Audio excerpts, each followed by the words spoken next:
Hey folks, I'm Jason from StrAlign. Welcome back. In case you're just joining us or maybe you forgot, StrAlign is a strategic planning and prioritization tool designed to help organizations streamline their decision-making processes. It works by facilitating the alignment of initiatives, ideas, and what you have in terms of strategic goals, allowing you and your teams to make decisions based on data-driven insights rather than emotion, whatever happens to be the shiniest thing of the day, or whoever happens to have the loudest voice on any given day. So today we're going to roll back a little bit and address one of the most common questions I get, which is, what is it and how does it work? So here we are on our home screen, but we're going to roll straight down to the Goals tab. And here we can see and gather context regarding the goals that have been selected for this fictitious demo organization. We have increased operational efficiency, drive innovation. They're pretty boilerplate, but you get the ideas. Next, we're going to go down to the Rankings tab.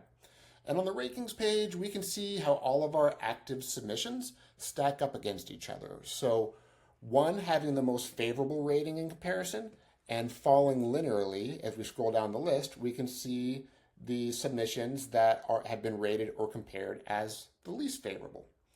As we go down to the compare screen, when I pop into this compare page, I'm immediately presented with one or the other situation. I'm being asked to choose which of these submissions would have the most potentially positive impact as it relates to the goal at the top of the screen. When I choose one submission over the other, the one having the least perceived positive impact will be replaced by another one. So this ends up being a relative weeding out process, as it were.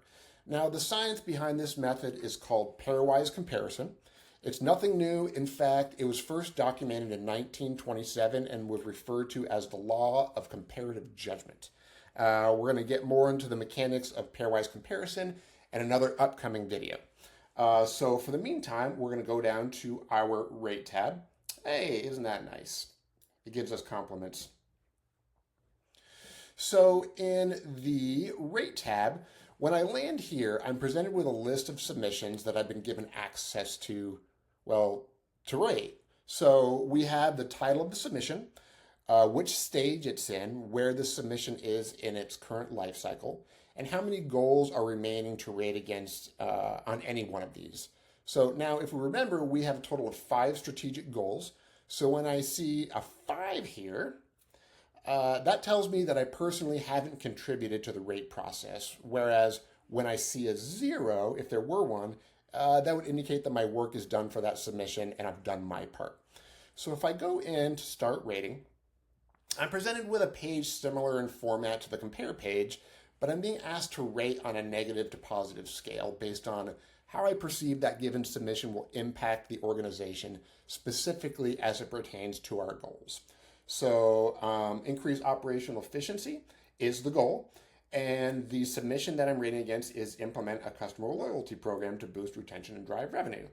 So operational efficiency, I'm not really sure. I can either skip or I can leave it neutral and hit save. Implement a customer loyalty program to enhance customer satisfaction. I think that has good potential to meaningfully move the needle with respect to this goal. So I'm going to give it, a 3/4 positive and hit save there. So that's essentially how it works. And then as we go through the process, we can go back to our rankings page.